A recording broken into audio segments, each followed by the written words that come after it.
हम्म।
Hello.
Hello.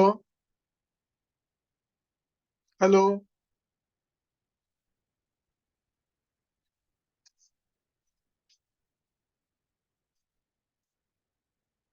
Hello.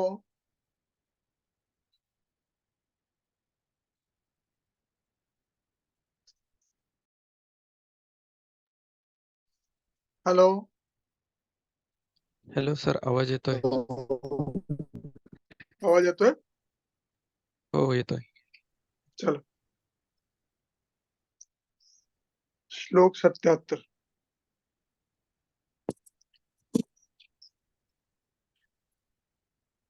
चरक चिकित्सा स्थान, अध्याय 17, श्लोक नंबर 77।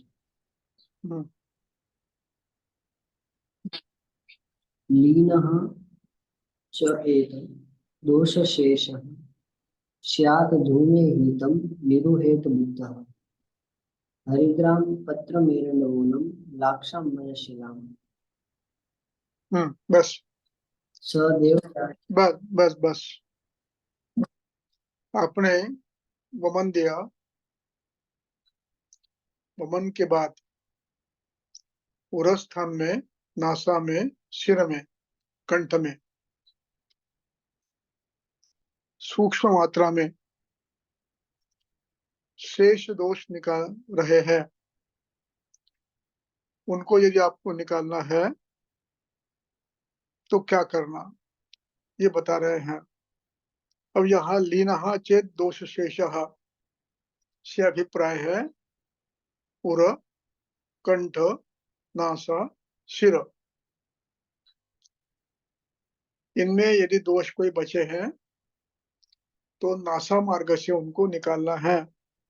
इसलिए लीनः चेत दोषः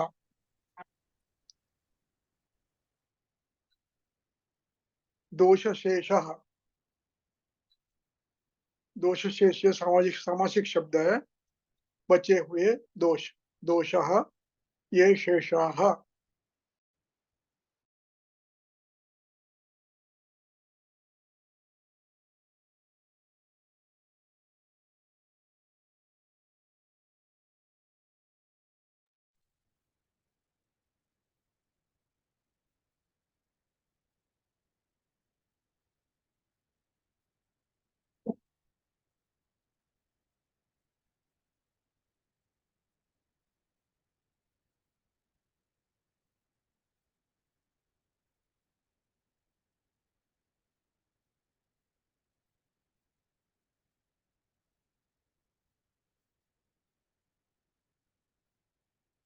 हेलो।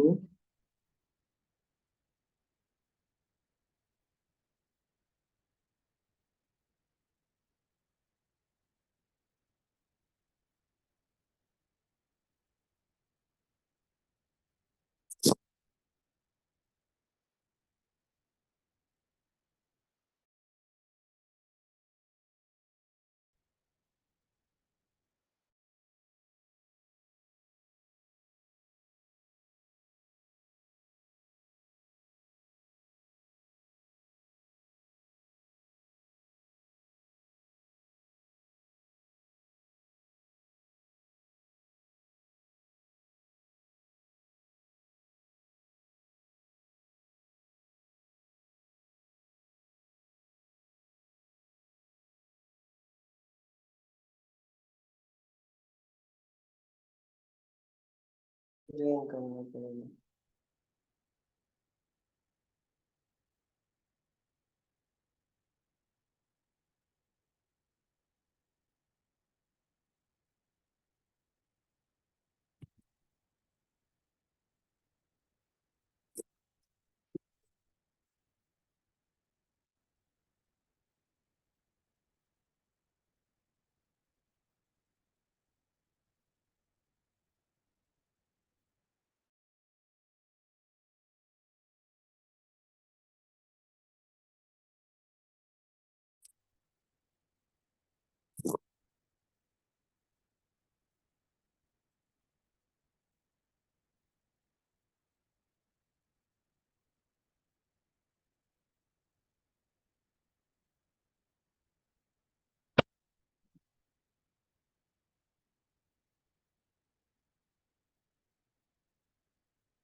सुन रहे? Hello hello. जी गुरु जी, आवाज आ रहा है। चलो, हाँ। अब आगे कहते हैं, लीन दोषों को, शेष दोषों को ये निकालना है आपको। तो हरिद्रा, हरिद्रा पत्र, एरंड मूल, लाक्षा, मनस्विला, देवदारू, अलम, मौशी, इन सभी द्रव्यों को इकट्ठा करके इनका कल्क बनाना है, पिष्टवा, और इसकी वर्ती बनाना है, अंगुष्ठ समान उसकी वर्ती बनाना है। इसका मान उस अध्याय में बताया है जहां वर्ती का निर्माण बताया है।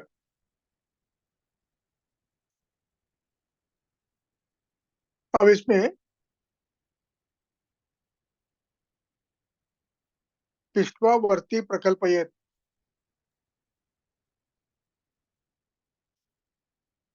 वर्ती बनाना है, उसको सुखा के रखना है और उसको घृत लगाकर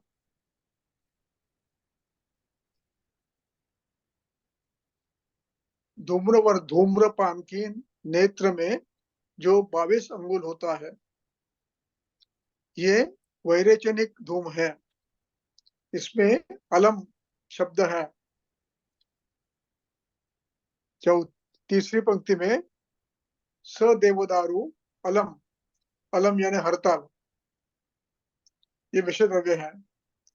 मनस्शिला, ये विषय द्रव्य है, तीक्ष्ण विषय द्रव्य है। इसलिए इसकी वर्ती तो अपने मान में बनेगी, किंतु इसका जो नेत्र है ये लंबा होना चाहिए, और इस नेत्र से आपको वर्ती वर्ती जलाना, उसको नेत्र में लगाना और मुख से पीना है, और मुख से पीकर मुख से ही छोड़ना है। नासा से पीकर मुख से छोड़ना है, मुख से पीकर मुख से छोड़ना है। ये तीक्ष्ण होने के कारण इसको नाक से छोड़ोगे तो आंखों में कष्ट होगा, लाल होगी, आंखों में जलन होगी, नेत्र के कुछ प्रॉब्लम भी आ सकते हैं। इसलिए इसमें अधिकृत जो मात्राएं बताई है नलिका धूम्रवर्ती के साथ धूम्र नेत्र, वो भी आपको बड़ा यानी 22 अंगुल का लेना है। ताम घृतयुक्ताम घृताक्ताम पिबेत घृत संयुत ही, पिबेत धूमम घृत संयुत ही, अथवा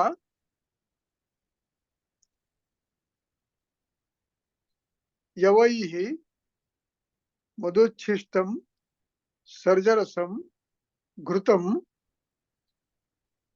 मल्लक संपुटे,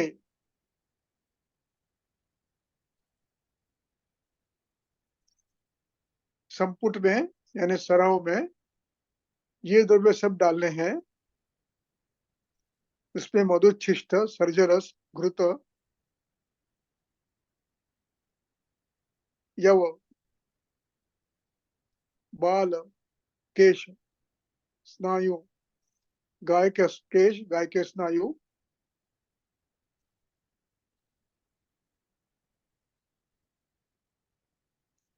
उनमें डालकर उस धूम को नाड़ी से पीना है।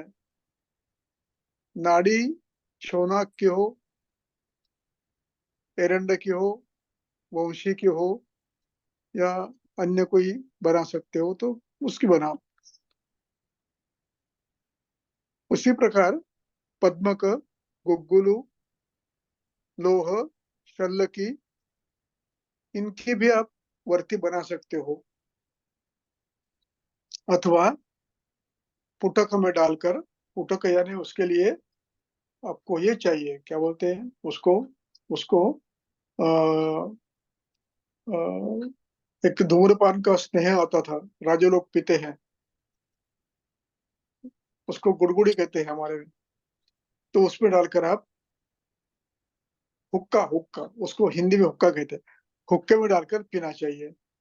इस प्रकार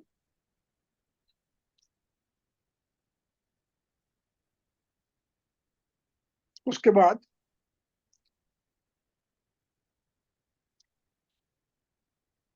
ये शेष दोष अपने आप निकल जाते हैं। अब यहाँ पर यह अधिकरण चिकित्सा का पहला अधिकरण समाप्त हुआ। अब दूसरा अधिकरण श्लोक पढ़ने के बाद समझ में आएगा। 81 पढ़ो। स्वर क्षीण अतिसार असरक पित्त दाह अनुबंधा जान मधुर स्निग्ध सीता देही हिका श्वासन उपाचरे। वमन करने के बाद कुछ व्यक्ति में कुछ लक्षण आ सकते हैं धातु क्षय के कारण। एक स्वर क्षय, दूसरा वमन का मिथ्या योग होकर विरेचन हो सकते हैं, तो अतिसार हो सकता है। रक्त प्रवृत्ति भी हो सकती है,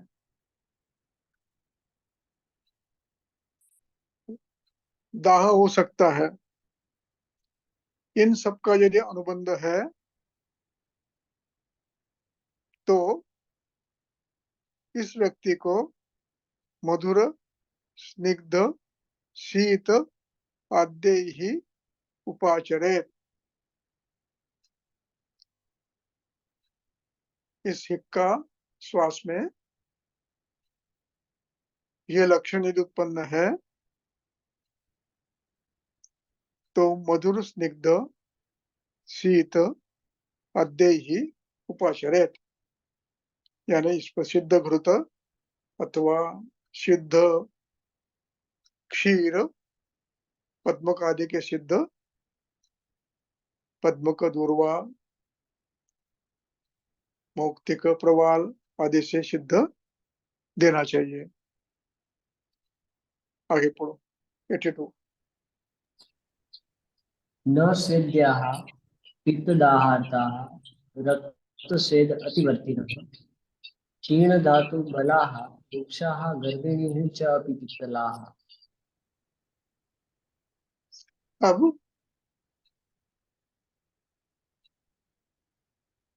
वमन की प्रक्रिया में आपको स्वेद देना है, तो स्वेद देते समय कुछ व्यक्तियों को स्वेद नहीं देना चाहिए। एक, जो पैतृक है,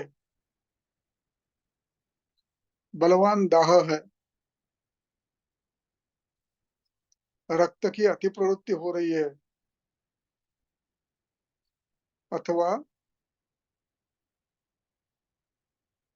स्वेद अति प्रवृत्ति हो रही है, ऐसे रोग। इसके अतिरिक्त क्षीण धातु बलाह, जिनका धातु बल क्षीण हुआ है, जो अतिशय रुक्ष है, रुक्षतर रुक्षतम है, गर्भिणी है और पित्त प्रकृति के लोग हैं, पित्तलाहा इति पित्त प्रकृति। इन अवस्थाओं में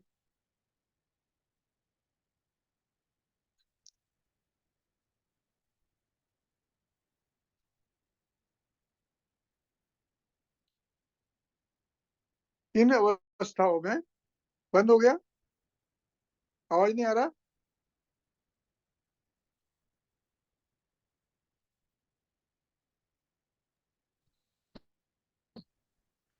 ये तो सर आवाज येतोय। आ रहा है गुरुजी, आ रहा है। हाँ हेलो, आ रहा है। हेलो, हाँ हाँ, ये कुछ बता रहा है, ये name not revolve your web page. हाँ वो है ना, इसका है, नेट का कारण, वो हमारा जो स्क्रीन शेयर है ना वो नहीं दिखा रहा है इसलिए। अच्छा, तो हम्म। अच्छा, तो ऐसे व्यक्ति में श्वेत तो देना है, वमन भी देना है, श्वेत भी देना है, क्या करोगे? अथवा रोगी को कुछ सुख उपलब्धि हो, सुखानुभूति हो, इसलिए श्वेत तो देना है। तो ऐसी अवस्था में केवल उरस स्थान में श्वेत दो। कोष्णे ही कामम उरक कंठ स्नेह से कही सशर्कर ही, शर्करा डालकर दूध या घी इनसे श्वेत करो। कहाँ करो? उर कंठ स्नेह सेक करो, यानी स्निग्ध सेक दो। केवल उरस स्थान में दो, पूरे शरीर में मत दो। उसके लिए हो सकता आप उत्कारिका करो। उत्कारिका यानी बड़ी रोटी, जी, गरम रोटी करो, उसके ऊपर बांध के रखो। इस प्रकार मृदु श्वेत से उनको श्वेत देना है। श्वासी है, हिक का अर्थ है, लेकिन श्वेत नहीं दे सकते, तो उनको मृदु श्वेत देना है। उसके लिए उपनः श्वेत के लिए तिल, अतसी, माश, गोधूम चूर्ण और वातहर चूर्णों के साथ उत्कारिका बनाकर उससे सेको, अथवा पिंड बनाकर क्षीर से सेको। ये उसमें हितकर रहेगा श्वेत देना। इसके अतिरिक्त ग्रंथकर्ता की ये अपेक्षा है, ये अनुभव है, श्वास ये लक्षण है। ये सभी किसी व्याधि में आ सकता है, अतिसार में आ सकता है, ज्वर में आ सकता है, कई व्याधियों के नाम है।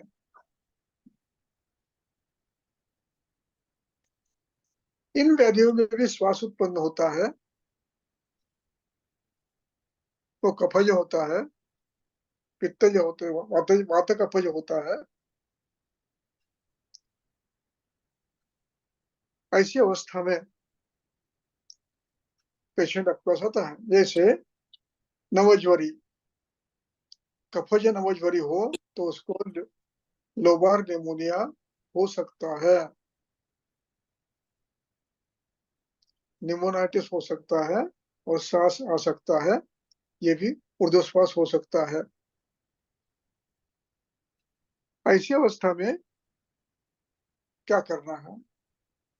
तो इस अवस्था में भी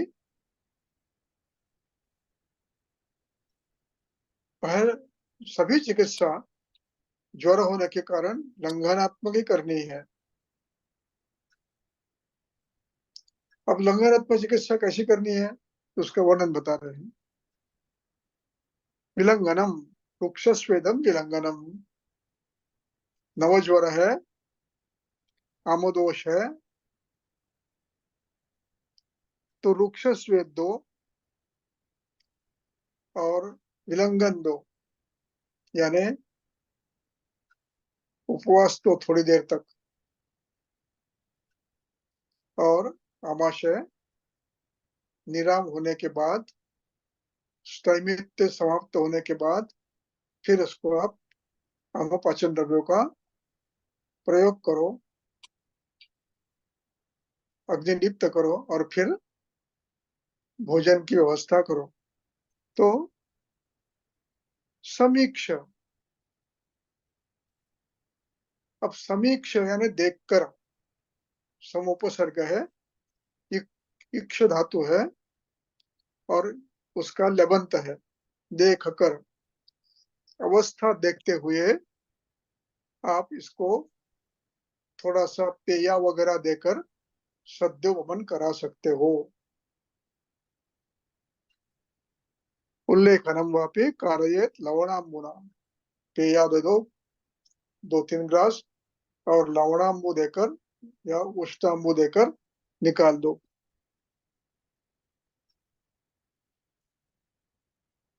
यदि वात प्रधान है तो पान के लिए, वमन के लिए जो द्रव्य दो वो अतहर दो, घृताक्त करके दो, तैलाक्त करके दो, मांस रस दो।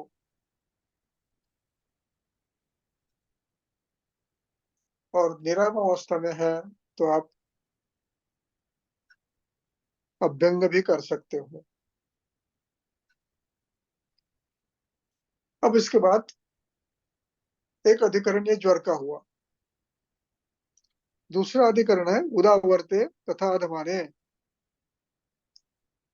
उदावर्त में भी श्वास लक्षण, हिक्का लक्षण आ सकता है। उदावर्ते अधमाने च, अधमान अनाह, बलसंग, पुरुष संग, वेगावरोध, वातावरोध, अपान वायु का अवरोध, इनसे भी उदावर्त होकर हिक्का श्वास आ सकता है। तो इसके लिए चिकित्सा बताते हैं, मातुलुंग अम्लवेतस हिंगु पीलु विडंगैश्च अन्नम युक्तम शात अनुलोमनम।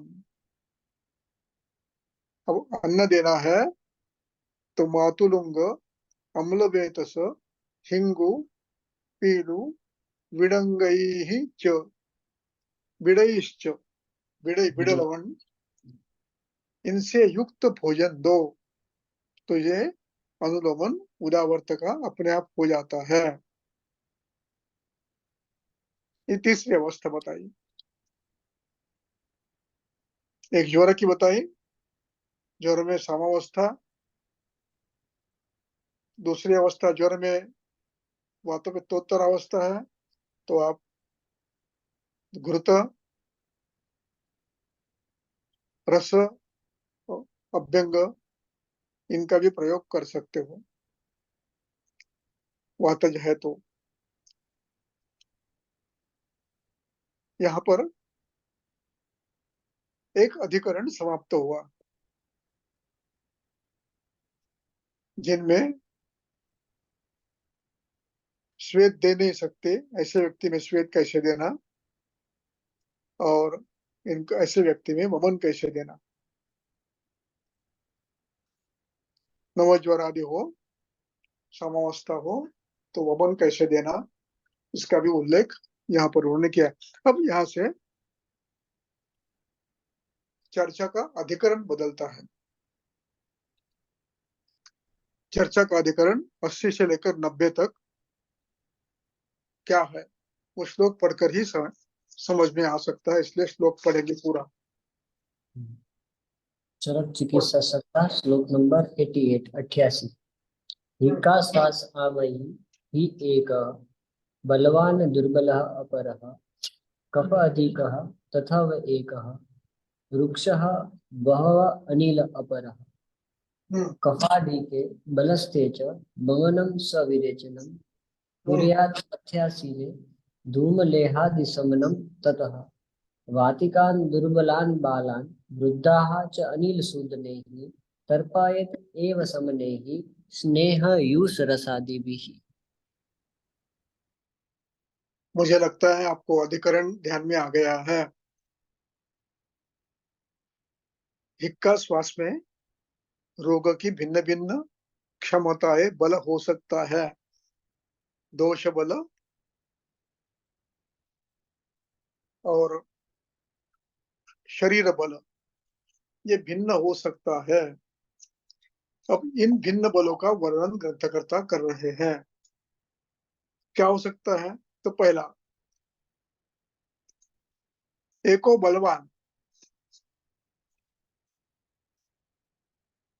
एक बलवान हो सकता है, यानी व्यक्ति, रुग्ण का बल अच्छा है। अपरहा दुर्बल, दूसरा दुर्बल हो सकता है। क्षीण बल, मांस क्षीण, रक्त क्षीण, रस क्षीण, ये दो अवस्था। अब रुग्ण की अवस्था, ये वर्णन सब जो चल रहा है, ग्रंथकर्ता प्रत्येक अध्याय में व्याधि की चिकित्सा जब बताते हैं तो वो उत्कट अवस्था की यानी तरतम की बताते हैं। रोग बल तरतम, सामान्य के नहीं बताते। सामान्य की आपको अपने अनुभव से करनी है, उसी पद्धति से। इसलिए रोग बल तरतम है, मध्यम और उत्तम है। लेकिन रोगी एक हो सकता बलवान हो सकता दुर्बल हो, ये विकल्प है। दूसरा विकल्प, कफाधिक, एक कफाधिक हो सकता है। एक रुक्षः बहु अनिलोपरः, दूसरा रुक्ष आहार विहार करने वाला वात प्रधान हो सकता है। रुक्षो बहु, बहु शब्द है, उसका संधि होकर बहुभ हुआ है, तो बहु अलग निकालना है और अनिल अलग निकालना है। बहु अनिलोपराह, दो हो गए। एक श्लेष्म प्रधान, एक अनिल प्रधान, जिसका आहार रुक्ष है, शरीर रुक्ष है, श्वास है, हिक्का है, वो वात प्रधान है। दूसरा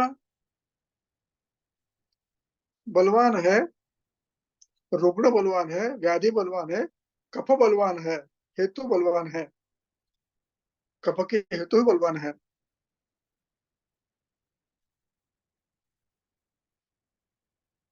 ये तो अवस्था है भिन्न भिन्न आपको बताई, चार अवस्थाएं बताई। एक बलवान, दूसरा दुर्बल, ये दो अवस्था हुई। ये दो अवस्था रुग्ण की है।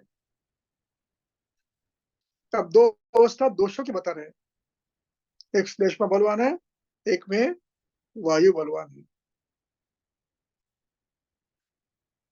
अब इनकी चिकित्सा बता रहे हैं। कफ बलस्थे कफाधिके, बलवान है व्यक्ति और कफाधिक है, हेतु कफ के ज्यादा है। वमनम सविरेचनम, उसको वमन दो और विरेचन भी दो। अब इसमें आप वमन विरेचन द्रव्य साथ में देना है या अलग अलग देना है? पहले वमन फिर विरेचन।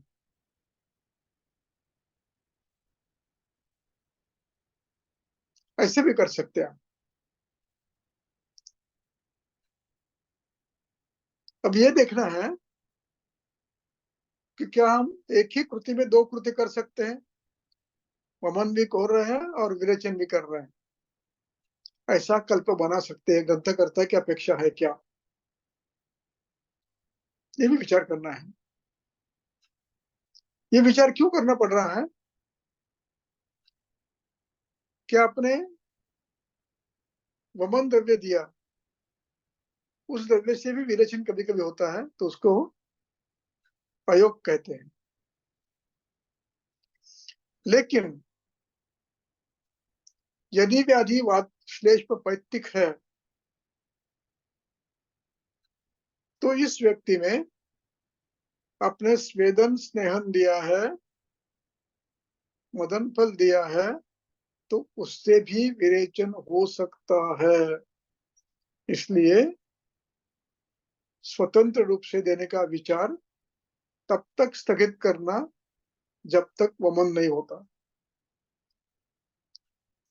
हो सकता है आप जो वामक द्रव्य दो, आप यष्टि मधु फांड दो, आप पेया दो, क्षीर दो, वचा दो, ये भी विरेचन कर सकते हैं। इसलिए बलवान बहुत ही बलवान रोगी है और आपको विरेचन जोड़े अधिक मात्रा में अपेक्षित है, तो आप संयुक्त कल्प बना सकते हैं। क्या वमक है, विरेचक भी है? ये विषय थोड़ी देर के लिए क्वेश्चन मार्क करके हम रख देंगे, इसका उत्तर बाद में ढूंढेंगे। तो कुर्यात वमनम स विरेचनम, वमन भी दो और कुछ समय के बाद विरेचन भी दे दो। कुछ समय के बाद कहने का अभिप्राय यह है कि वमन करते समय भी विरेचन हो सकता। वमन तो होता ही है, वमन अच्छा होता है, पित्तांत तो होता है, फिर भी विरेचन भी होता है यदि पैतृक रोगी है तो, पित्तानुबंध है तो विरेचन भी होता है। इसलिए गड़बड़ नहीं करना। वेट, थोड़ी देर रुको, एक दिन रुको, अपने आप विरेचन होते हैं, पित्त निकलता है तो बहुत ही अच्छा, नहीं तो आप फिर 7 दिन के बाद बल देखकर लघु विरेचन, मृदु विरेचन बाद में दे सकते हो। सब विरेचनम। अब उसके शोधन के बाद कुर्यात पथ्याशिने धूम लेहादि शमनम, उसके बाद भोजन, पथ्य भोजन देकर, पथ्य भोजन कहने का अर्थ है अग्निदीपन, दोष शमन और बल वृद्धि। आहार भावात प्राणाय, बल वृद्धि होनी चाहिए, शरीर में बल उत्पन्न होना चाहिए, ऐसा क्रमशः आहार देंगे आप। और साथ में धूम्रपान, अवलेह और अन्य शमन चिकित्सा भी आप करेंगे। तथा तथा यानी उसके बाद। ये हुआ कफादिकीय बलस्थे, एक अधिकरण समाप्त हुआ। दूसरा अधिकरण वातिकान दुर्बलान बालान वृद्धांश्च, श्वास है, वात प्रकृति है, वातज हेतु है, दुर्बल है, बाल है, वृद्ध है। अब आपके मन में दो प्रश्न आ सकते हैं। वातिक है, दुर्बल है, बाल है, वृद्ध है, ये एक अवस्था। दूसरा, वृद्ध है, बाल है, वातिक नहीं है, कफज है। अब यहाँ चिकित्सा में परिवर्तन आएगा। ऊपर जो कफ में विरेचन देने के लिए कहा, वमन कहा है, वो बलस्थे कहा है। यहाँ बल दुर्बल है, बाल है, वृद्ध है। बाल और दुर्बल, बाल और वृद्ध ये दोनों दुर्बल है, इनमें वमन आप दे नहीं सकते। इनमें भी शमन करते हुए भृंगण ही देना है।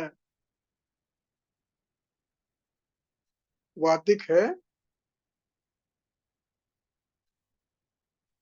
दुर्बल है, वृद्ध है, आप भृंगण ही करेंगे। कफज है, शमन करेंगे, हेतु बन करेंगे और तर्पण करेंगे। शमन के साथ व्यत्यास से तर्पण करेंगे आप। कैसे करेंगे? तर्पयेत एव स्नेहयूष रसाधिवेहि, स्नेहयुक्त यूष, स्नेहयुक्त ओदन, स्नेहयुक्त मांसरस देकर आप तर्पण करते जाएंगे। तर्पयेत एव शमनैहि, एव शब्द अवधारणा तंत्र युक्ति का है। अवधारणा निश्चय, दूसरा विकल्प नहीं है। वातिक है, दुर्बल है,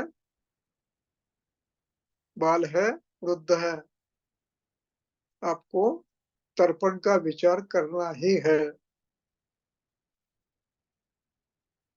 कफज हो तो भी तो करना है विचार तर्पण का, वृद्ध और बाल के लिए। शमन करेंगे आप, शोधन नहीं करेंगे। दुर्बल है तो शमन करेंगे, शमन करते करते आप तर्पण भी करेंगे दुर्बल होने के कारण। कफज है, दुर्बल है, रुक्षण रुक्षण रुक्षण रुक्षण लंघन लंघन नहीं करेंगे आप। शमन करेंगे, अग्निलिपन करेंगे, किंचित लंघन देंगे, थोड़ा सा, आधा घंटा 1 घंटा भूख लगने तक, और तर्पण करेंगे। मांसरस, यूष, स्नेह। अब तर्पण के लिए स्नेह देना है, यूष के साथ स्नेह देना है, उदन के साथ मांसरस देना है। इस तरह तर्पण करना है। एक नियम है कि तर्पण करना है तो आहार के साथ ही करना है, क्योंकि तर्पण स्वतंत्र कर भुंगन जो द्रव्य दोगे तो उनका वीर्य बलवान होता है, वो परिणाम में कठिनाई बाधा लाता है। इसलिए नित्य भोजन, नित्य सेवनीय भोजन जो है, लघु लघु क्रम से वर्धमान, ऐसे यूष पेया इत्यादि क्रम से ये तर्पण करके देंगे। शक्कर डालेंगे, घी डालेंगे, स्नेह डालेंगे, मांसरस डालेंगे, इस प्रकार के तर्पण करते जाएंगे आप। ये हुआ दुर्बल व्यक्ति के लिए।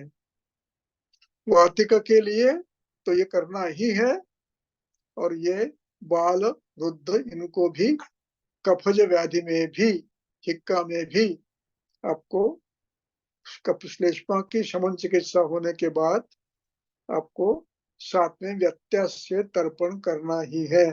ये तर्पण श्लेष्मवर्धक न हो, इतना आपको ख्याल रखना है, ध्यान रखना है। अभिषंद न बढ़ाए, इतना आपको तर्पण क्रमशः करना है। मात्रा कितनी देना, कैसी देना, कितने दिन देना, 1 दिन देना, 2 दिन देना, फिर गैप देना, ये निर्णय चिकित्सक को बार बार करना पड़ता है।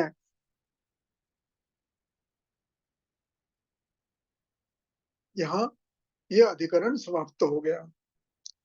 अगले सूत्र पढ़ो, अगले 3 सूत्र पढ़ो, उनका अधिकरण भिन्न है। अनुत्क्लिष्टान् अनुत्क्लिष्ट कफ अश्विन दुर्बलानां विशोधनात् वायुः लब्धास्पदः मर्म शोष्य आशु हरेत अशून् दृढ़ान् बहुकफान् तस्माद् रसैः आनुपवारिजैः तृप्तान् अनुविशोदयेत् स्विन्नान् ब्रूहेद् इतरान् विशत् विहिर इतिर दक्षाः च जांगलाश्च मृगद्विजाः दशमूली रसे सिद्धाः पोलथे वा रसे हिताः।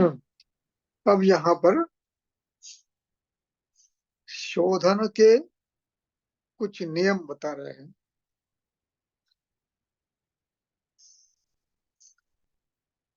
शोधन करते समय कुछ गलतियां हो सकती है, उनका वर्णन कर रहे हैं। गलतियां चिकित्सक से होती है, रुग्ण से भी होती है, परिचारक से भी होती है। होती है। कैसी होती है? अपने विशोधन की योजना की, शोधन देने की योजना की, लेकिन उत्क्लेशन नहीं हो पाया, दोषों का उत्क्लेश नहीं कर पाया। अनुत्क्लिष्ट कफान, श्लेष्मा को आप उत्क्लेश नहीं कर पा रहे, नहीं किया। एक दूसरा, श्वेत नहीं दे पाए, गड़बड़ हो गई। शोधन यंत्र नहीं था, बाष्प यंत्र नहीं था, या शोधन की व्यवस्था नहीं थी, कुछ पर्याय व्यवस्था कर दिया, स्नान करने के लिए बोल दिया, लेकिन उससे काम नहीं हुआ और आपने शोधन दे दिया। गलती हो सकती है। दुर्बल व्यक्ति को शोधन दे दिया, गलती हो सकती है।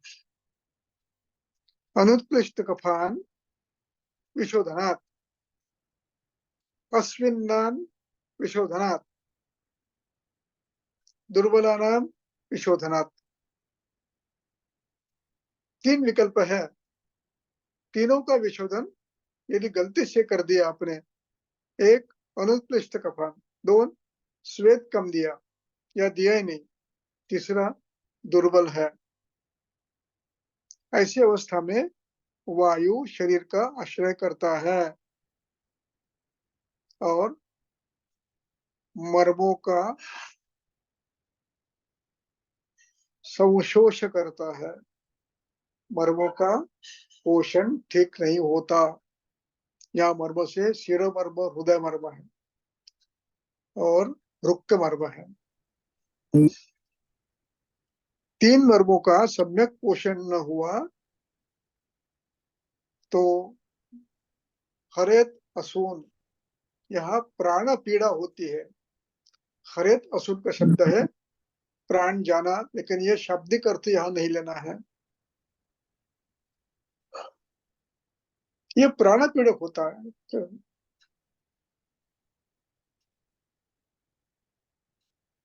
व्याधि संकर होता है, व्याधि की व्याप्ति बढ़ती है, दौर्बल्य बढ़ता है, विविध वेदनाएं आती है, मोहावस्था आती है, संन्यासावस्था आती है, वेदनाएं होती है भिन्न भिन्न। और इस अवस्था का नाम है असून, प्राण पीड़ा। श्वास में, तमक श्वास में एक शब्द आया था, प्राण पीड़कम। जो कष्ट होता है श्वास व्यक्ति को, उसको प्राण पीड़ा कहते हैं।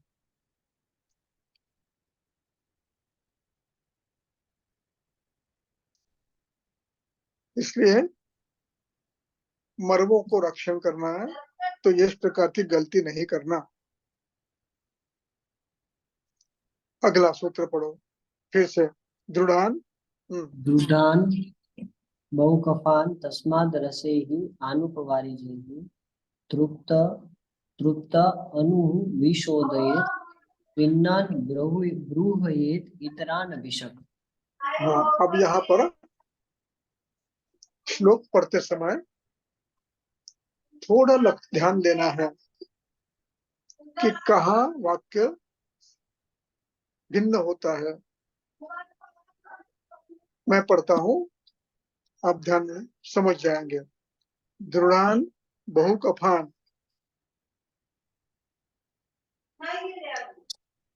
रसैः आनुपवारिजैः तृप्तान् विशोधयेत् स्विन्नान्।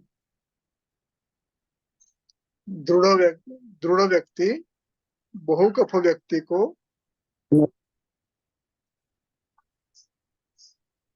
क्या करेंगे आप?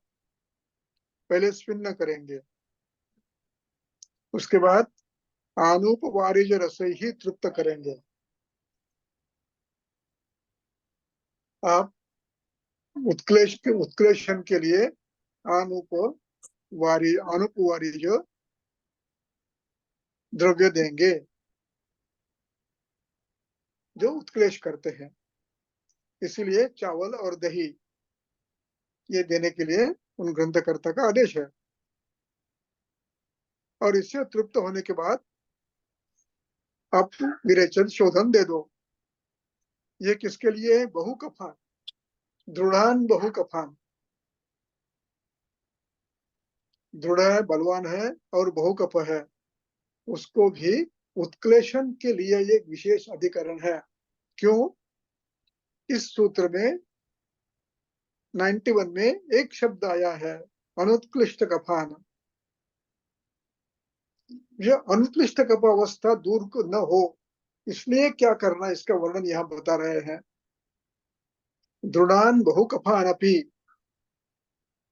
आनूपवारिजैः रसैः तृप्तान विशोधयेत्। इनको भोजन में उत्क्लेशन के लिए इन द्रव्यों को देना है।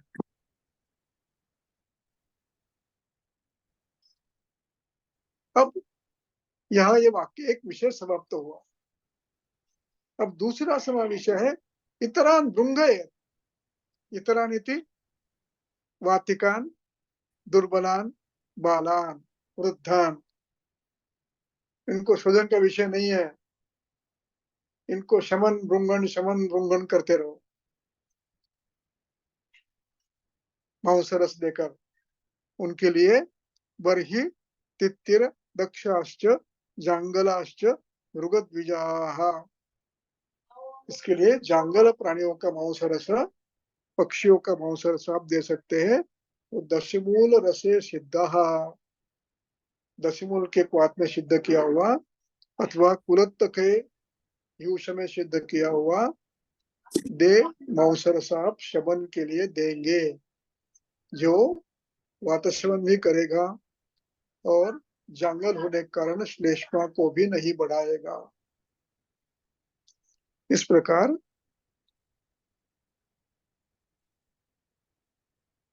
शोधन प्रक्रिया में ध्यान किस चीज का देना है? अनुत्कृष्ट कफ अश्विन व्यक्ति को शोधन और दुर्बल व्यक्ति को स्वेदन देने से मर्माघात हो सकता है। अब यह अनुत्कृष्ट अवस्था दूर करना हो, इसलिए क्या करना है? दृढ़ान बहुकफान आनूपवारिजैहि रसैहि तृप्तान विशोधेत। इनको दही चावल से तृप्त करके शोधन देना है। अन्य व्यक्ति को जो दृढ़ नहीं, बाल है, वृद्ध है, इनको क्या करेंगे आप? जांगल द्रव्यों से तर्पण करेंगे और शमन करते रहेंगे, श्वेत देते रहेंगे उरस्थान पे जो श्वेत के प्रकार बताए हैं, सशर्कर, सस्नेह, पिशित, ये करके आप करते रहोगे। यहाँ पर ये अधिकरण समाप्त होता है। अब इसके बाद जो विषय है वो भोजन में क्या देना है, इसका वर्णन अब कर रहे हैं। पढ़ो। निर्दिग्धिकाम हम्म निर्दिग्धिकाम बिल्व मध्यम कर्कटाख्यम दुरालभम त्रिकंडकम गुरुची च कुलत्थांश्च सचित्रकान् जले पढ़ो। रसः पूत पिप्लीघृत भर्जितः स हम्म नागर स लवणः स्यात् यूषः भोजने हितः। जूश देना है। कफज व्याधि है, पेय नहीं देना है। कफज व्याधि में पेय नहीं दी जाती है, यूष दिया जाता है। संतर्पणोत्तर व्याधि में प्रायः यूष दिया जाता है। उसके लिए कैसे करना ये? तो कफज व्याधि में निदिग्धिका, बिल्व मध्य, कर्कट, कर्कट श्रृंगी, दुरालभा, गोखरू, गुड़ुची, कुलत्थ, चित्रक, इनका क्वाथ बनाना है। जले पक्त्वा, और जो क्वाथ बनने के बाद उस रस को यानी क्वाथ को छान कर पिप्पली घृतवर्जित नागर और लवण डालकर यूष बनाना है। क्या क्या डालना है? निरिग्धिका, बेल्व, कर्कट, कर्कट शुंगी, दुरालभा, त्रिकंटक, गुड़ूची, कुलत्थ, चित्रक, इनका रस बनाना है यानी क्वाथ बनाना है, और उसमें छान कर घृतवर्जित पिप्पली, नागर, लवण, इनसे यूष बनाकर भोजन में पहले दिन देना है।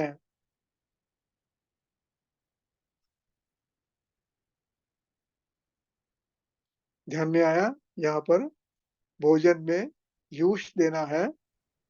यूष की कल्पना में इन द्रव्यों का प्रक्षय उपयोग करना है। उसमें चित्रक भी है, शुंठी भी है, पिप्पली भी है, कुलत्थ है, और निरिग्धिका यानी कंटकारी, इन सब का प्रयोग है। और इसमें दुरालभा, त्रिकंटक, गुड़ूची, ये मधुर तिक्त है, तर्पण करने वाले। ये ज्यादा लंघन नहीं करेंगे लेकिन पाचन करेंगे, श्लेष्माक्षय करेंगे। कुलत्थ कटु उष्ण है, ऐसा सहयोग करके दे रहे हैं। अगला पढ़ो। रासना बलामूलम बलाम पंचमूलम हस्वम मूंगान सचित्रकान पक्वा अम्बसी रसे तस्मिन् यूसः साध्यः पूर्ववत्। पूर्ववत, पूर्ववत रस यूज करना है भाई, यानी कैसे करना? उसका इनका क्वाथ बनाना, उसमें पिप्पली डालना, घृतवर्जित नागर डालना, लवण डालना, और यूष बनाना। उस जल में यूष बनाना। इस प्रकार दूसरा यूष बताया। तीसरा 97 पल्वा पल्वान् मातुलङ्गस्य नीमस्य कुलकस्य च पक्त्वा मूंगाश्च सव्योषान् क्षारयूषं विपाचयेत्। हाँ, अब देखिए, पल्लवान मातुलुंगस्य, मातुलुंग के पल्लव, निम्ब के पल्लव, कुलक के पल्लव,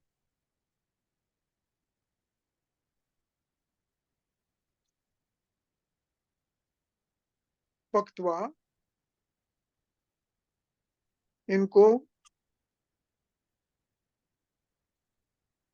इनके क्वाथ में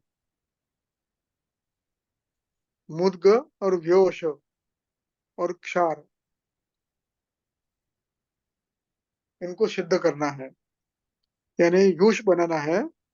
यूष बनाते समय अब इसमें व्योश डालेंगे, क्षार डालेंगे, और यूष बनाएंगे, उसको क्षार यूष बना है। यानी आपको यूष में क्षार का प्रयोग भी बलवान श्वास में करेंगे। आगे पढ़ो। दत्त्वा सलवणं क्षारं शिग्रुणि मरिचानि च युक्ता युक्त्या संसाधिताः यूषः हिक्काश्वासविकारणम्। अब यूष के प्रकार बता रहे हैं। क्यों इतने बता रहे हैं? अपने अपने क्षेत्र में जो उपलब्ध है उसका प्रयोग करना। हर जगह हर चीज हर जगह उपलब्ध आराम से होगी ऐसे नहीं है, तो इनमें से आपको चयन करना है दोषानुसार। अब यहाँ क्या कह रहे हैं? शिग्रूणी मरीचानी च, लवण डालकर, क्षार डालकर, शिग्रू डालकर, मरीच डालकर, यूषः श्वास का विकारवत, इनसे बनाया हुआ यूष, लवण, क्षार, शिग्रू और मरीच, ये यूष हिक्का श्वास में चलेगा। आगे। रासमर्द पत्राणां यूषः शोभाञ्जनस्य शुष्कमूलपीयूषः हिक्का श्वास निवारः। अब दूसरे एक यूज बता रहे हैं। कासमर्द पत्रों का यूज बना सकते हो आप। उसी प्रकार शोभांजन के पत्ते यानी शिबरू के पत्ते, इनका भी आप यूज बना सकते हैं।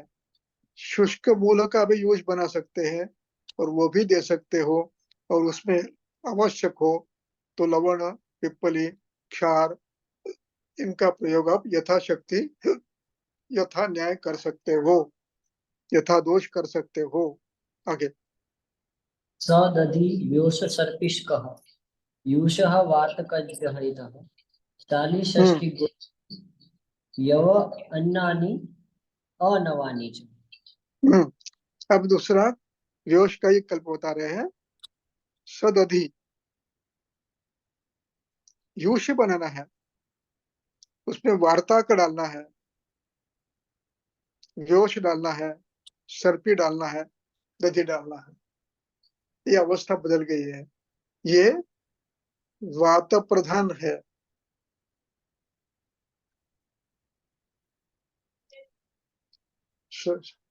अब वात प्रधान को आपको यूज भोजन देना है, तो इस प्रकार आप दधि, व्योष और सर्पी डालकर यूज देंगे।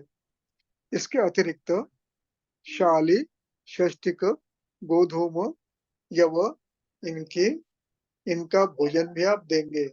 यवोधन, गेहूं के कुछ पदार्थ, रोटी आदि आप भोजन करने को देंगे।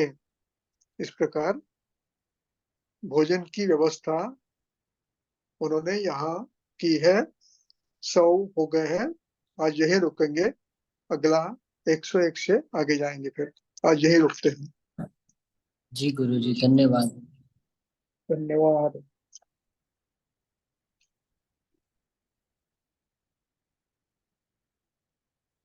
ये सभी यूज प्रातःकालीन प्रयोग में लेना है ना, हाँ शोधन के बाद रोज सुबह। हाँ, कफज में भिन्न है, वातज में भिन्न है। व्यक्तिक में भिन्न है। हाँ, वो आपको आपके देश काल का विचार करके भिन्न भिन्न करना है। समझ गए? जी गुरु जी। ग्रंथकर्ता ने कितनी व्यवस्था की है। बराबर बस है। आप केवल एक काम करो, आप बस हेतु त्याग करो और फिर करते जाओ। बराबर है। व्याधि ठीक होना ही चाहिए। बराबर है। गलती कहाँ हो रही है, हम हेतु निकाल नहीं रहे हैं और केवल कल्प दे रहे हैं, बराबर है। वो भी दोषों का विचार किए बिना, बराबर है। हेतुओं का विचार किए बिना कैसे यश मिलेगा। कितने लोग हैं आज सुन रहे हैं? 12 जने, 12-13 जने थे आज। चलो ठीक है, कुछ प्रश्न है तो पूछो, वरना बंद कर देता हूँ। किसी को कोई प्रश्न है तो वो पूछ सकते हैं।